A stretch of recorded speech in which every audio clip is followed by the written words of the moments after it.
കൂടുതൽ വാർത്തകളും വീഡിയോകളും കാണാൻ ഈ ചാനൽ സബ്സ്ക്രൈബ് ചെയ്യുക. കൂടെ ബെൽ ബട്ടൺ അമർത്തുക. ഇന്നത്തെ എൻ്റെ വിഷയം നാഗദോഷം മാറുക എന്നാണ്. ഇന്നത്തെ എൻ്റെ വിഷയം നാഗദോഷം മാറാൻ എന്താ ചെയ്യുന്നത്? മിക്കവർക്കും ഉള്ള ഒരു ഇതാണ് നാഗദോഷം.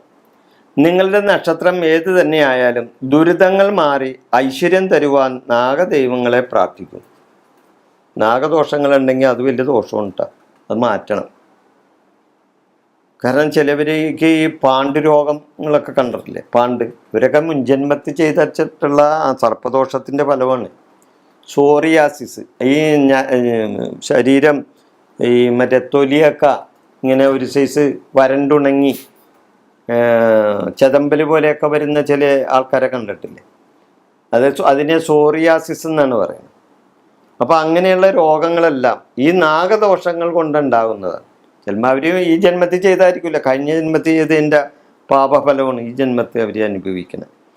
നാഗദോഷങ്ങൾ ഏറ്റിട്ടുള്ളവരാണ്. അപ്പം നിങ്ങളുടെ നക്ഷത്രം ഏത് തന്നെയായാലും ദുരിതങ്ങൾ മാറി ഐശ്വര്യം വരുവാൻ നാഗദൈവങ്ങളെ പ്രാർത്ഥിക്കുന്നത് നല്ലതാണ്. പ്രത്യേകിച്ച് സ്ത്രീകൾ നാഗദൈവങ്ങളെ പ്രാർത്ഥിച്ചാൽ കൂടുതൽ ഫലം കിട്ടും. സ്ത്രീകളെ സംബന്ധിച്ച്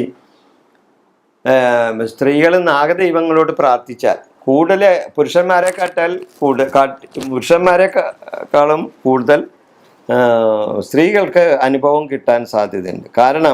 അതിന് കാരണമുണ്ട്. നാഗക്കളങ്ങളിലിരിക്കുന്നത് കൂടുതലും സ്ത്രീകളാണ്, ഇല്ലേ? നമ്മൾ ശ്രദ്ധിച്ചിട്ടില്ലേ? ഈ നാഗക്കളങ്ങളിൽ തുള്ളി കളം വായിക്കാനിരിക്കുന്നത് ആരാണ്? പെൺകുട്ടികളായിരിക്കുള്ളൂ, ഇല്ലേ? കൂടുതലും കന്യകളായ പെൺകുട്ടികളായിരിക്കും, ചിലപ്പോൾ മുതിർന്നവരിയിരിക്കും. അപ്പം നാഗക്കളങ്ങളിൽ തുള്ളിയും കളം വായിക്കാനിരിക്കുന്ന സ്ത്രീകളാണല്ലോ. ദുരിതങ്ങൾ മാറ്റി ഐശ്വര്യം തരാൻ നാഗദൈവങ്ങൾക്കാവും. നമ്മുടെ പ്രാർത്ഥന അതുപോലെ ആകണം എന്ന് മാത്രം. നമ്മുടെ ദുരിതങ്ങൾ മാറ്റി ഐശ്വര്യം തരാൻ നാഗങ്ങൾക്ക് കഴിയും.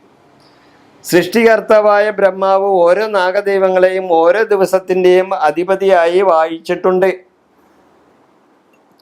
നമ്മുടെ സൃഷ്ടികർത്താവായ ബ്രഹ്മാവ് ഓരോ നാഗദൈവങ്ങളെയും ഓരോ ദിവസത്തിൻ്റെ അധിപതിയായി നിശ്ചയിച്ചിട്ടുണ്ട്. ആഴ്ചയിലെ 7 ദിവസവും ഓരോ നാഗങ്ങൾക്കായി ബ്രഹ്മാവ് വീതിച്ചു കൊടുത്തിട്ടുണ്ട്. അത് ഏതാണെന്നറിയണ്ടേ? അതായത് ഓരോ ദിവസത്തിനും ഓരോ നാഗങ്ങൾക്കായി ബ്രഹ്മാവ് സൃഷ്ടികർത്താവ് വീതിച്ചു കൊടുത്തിരിക്കുന്നു. ഈ നാഗദൈവങ്ങളെ സ്മരിച്ചുകൊണ്ട് ആ ദിവസം ആരംഭിച്ചാൽ ദുരിതങ്ങൾ മാറുകയും ഐശ്വര്യം ഉണ്ടാകുകയും ചെയ്യുമെന്നാണ് വിശ്വാസം. അപ്പോൾ ഏതൊക്കെ ദിവസങ്ങളിലാണ് ഏതൊക്കെ നാഗങ്ങൾക്ക് കൊടുത്തിരിക്കണേന്ന് നോക്കാം.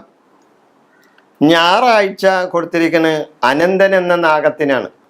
ഞായറാഴ്ച അനന്തൻ എന്ന നാഗത്തിൻ്റെ ദിവസമാണ്. തിങ്കളാഴ്ച വാസുകി എന്ന നാഗത്തിൻ്റെ ദിവസമാണ്.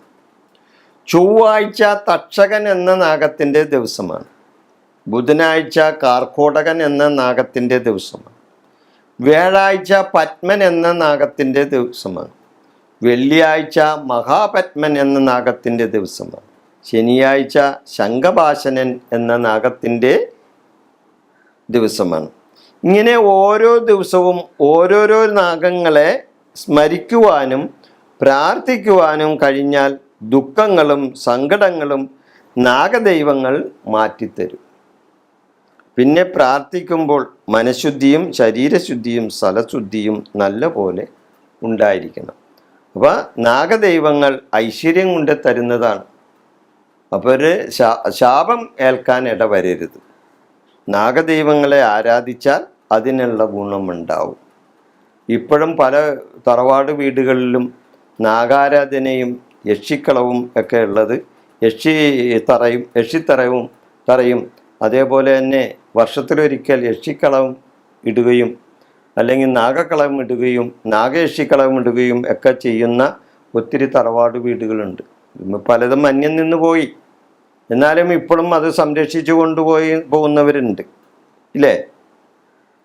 അതോടനുബന്ധിച്ച് അങ്ങനെയുള്ള കുറേ കലാകാരന്മാരുമുണ്ട്.